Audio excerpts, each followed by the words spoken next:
siang kepada anak Bapak kelas 11 FPL. Saat ini kita lanjut ke materi kita di basis data. Nah, minggu lalu kita sudah mempelajari tentang yang namanya basis data, manfaat-manfaat basis data apa saja. Kemudian saat ini kita mempelajari yang namanya operasi dasar manajemen basis data. Nah, di dalam manajemen basis data, yang mungkin ini adalah cara yang manual atau cara waktu saya dulu masih sekolah atau waktu zaman masih SMA. Ini adalah cara-cara yang dilakukan, tetapi di saat ini penggunaan basis data itu tidak serumit atau tidak seribet seperti yang di materi kita saat ini, karena saat ini sudah banyak cara untuk mempermudah kita dalam menggunakan basis data gitu. Nah, yang pertama ada yang namanya pembuatan basis data baru. Nah, dengan codingnya create database. Nah, untuk pembuatan basis data baru, codingnya itu dengan nama create database. Nah, yang kedua, penghapusan database atau penghapusan basis data, codingnya itu drop database. Nah, pembuatan file atau tabel dari satu basis data itu namanya create table. Nah, gitu kan. Kemudian namanya penghapusan file atau tabel dari suatu basis data disebut dengan drop table. Nah, bedakan ya. Di sini tadi namanya penghapusan basis data atau drop database. Nah, kalau penghapusan file atau tabel dari satu basis data disebut dengan drop table. Oke. Kemudian yang kelima, penambahan atau pengisian data baru di sebuah basis data atau insert. Nah, penambahan atau pengisian data, codingnya itu insert. Oke. Nah, pengambilan data dari sebuah file atau tabel atau retrieve atau search identik dengan pencarian lembaran arsip dalam sebuah map arsip. Nah, kalau misalnya kita ingin melakukan pencarian, misalnya kita punya data 1000 misalnya gitu kan, tinggal kita cari aja pakai coding search, nah gitu. Jadi kita mencari data dari database, tapi sebelumnya kita panggil dulu data itu. Sebelumnya kita panggil dulu data di dalam database tabelnya, kemudian kita carilah data di dalam tabel tersebut.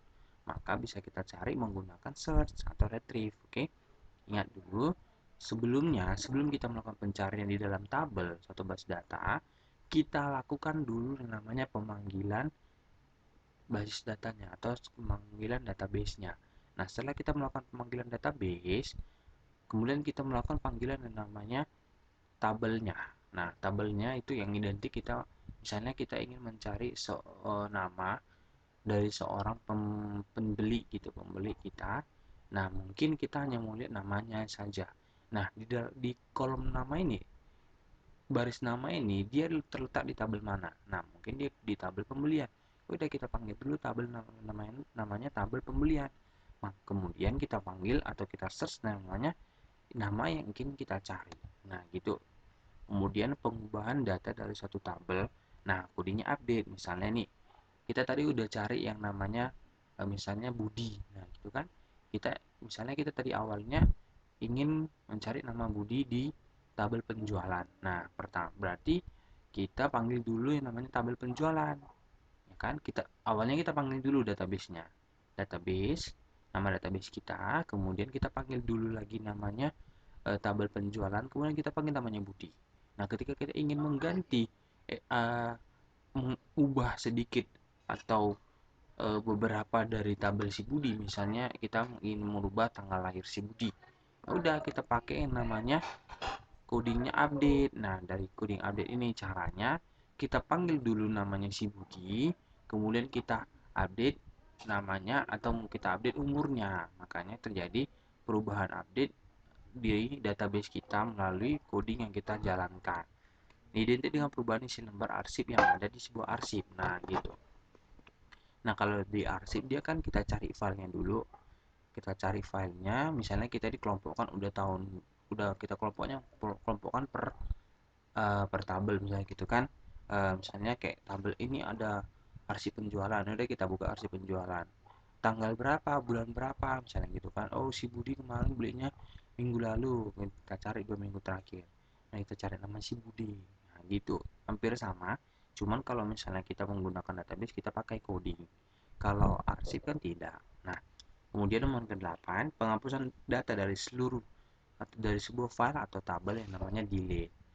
Kalau delete ini, kalau kita ingin mendelete file, kita panggil dulu tadi namanya tabelnya, terus itu kita panggil yang namanya eh, file atau tabel yang ingin kita hapus, kemudian kita buat delete gitu. Oke, sampai sini paham ya cara kerjanya. Kemudian yang ada yang namanya definisi, struktur atau hierarki basis data. Nah, dalam struktur hierarki basis data merupakan serangkaian pengetahuan tentang pemodelan data. Pada basis data dapat diorganisasikan dalam 3 bentuk. Nah, saya ulangi lagi, struktur hierarki basis data merupakan serangkaian pengetahuan tentang pemodelan data. Pada basis data dapat diorganisasikan ke dalam 3 bentuk, yaitu yang pertama elemen atau kolom atau field. Data adalah suatu satuan data terkecil yang tidak dapat dipecah lagi menjadi unit lain yang bermakna. Misalnya data penduduk terdiri dari nik, nama, alamat, jenis kelamin atau telepon. Nah, elemen data ini atau field itu yang tidak dapat dipecah. Nah, seperti itu. Terus itu kemudian dia itu biasanya itu unik. Nah, contoh nih, nik, siapa yang tidak tahu nik ini, siapa yang tidak tahu kalau nik ini dia adalah unik. Setiap orang itu punya nik yang berbeda-beda, benar? Nah, nama, sekalipun ada orang dengan nama yang sama, makanya pembedanya itu adalah niknya. Kemudian nama itu kan tidak bisa dipecah lagi menjadi beberapa bagian. Alamat juga, alamat itu setiap daerah kan punya alamat yang beda-beda, terutama lagi nomor rumah gitu kan. Jenis kelamin itu tidak dapat dipecah, hanya ada dua, laki-laki dan perempuan gitu. Atau nomor telepon setiap orang juga berbeda-beda, setiap rumah tangga berbeda-beda gitu. Ini paham ya. Kemudian ada yang namanya rekaman baris atau record, merupakan gabungan sejumlah elemen data yang saling terkait. Nah gitu. Nah, rekaman ini atau baris atau record ini dapat diartikan bahwasanya dia adalah hubungan antara beberapa tabel yang saling berhubungan gitu. Misalnya contoh yang saling berelasi yang sudah kita bahas di materi sebelumnya. Jadi misalnya di kolom penjualan, tabel penjualan sama tabel pembelian itu kan ada hubungannya. Hubungannya contoh misalnya setiap kita melakukan pembelian barang, maksud saya eh, tabel pembelian sama tabel stok barang. Nah, tabel barang dengan tabel pembelian atau tabel penjualan dengan tabel barang itu kan saling berhubungan. Kenapa? Ketika kita ingin melakukan penjualan, nah, so pasti kita harus namanya merestock barang kita atau yang namanya melihat stok barang kita berapa. Makanya kita ambil dari namanya tabel barang. Nah, kemudian ketika kita lihat di tabel barang kita masih ada, oh berarti kita bisa melakukan penjualan.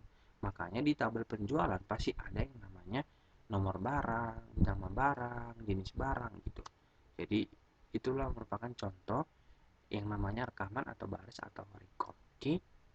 Kemudian yang ketiga, berkas atau file himpunan seluruh record yang bertipe sama. Nah, ingat di sini adalah himpunan seluruh record yang bertipe sama. Misalnya nih contoh, di dalam database itu ada beberapa tipe. Yang pertama itu string, integer, varchar, text, dan lain-lain. Oke, yang paling sering dipakai itu adalah integer, varchar, text, ataupun satu lagi apa tadi saya lupa. Yang paling sering dipakai itu adalah integer, varchar, text, dan satu lagi itu saya lupa tadi, saya bilang lupa. Nah, contoh nih, nick ini, nick ini, nick ini kan berupa angka, ya kan? Nggak mungkin ada huruf di situ. Jadi dipakai yang namanya integer. Iya, nick ini integer.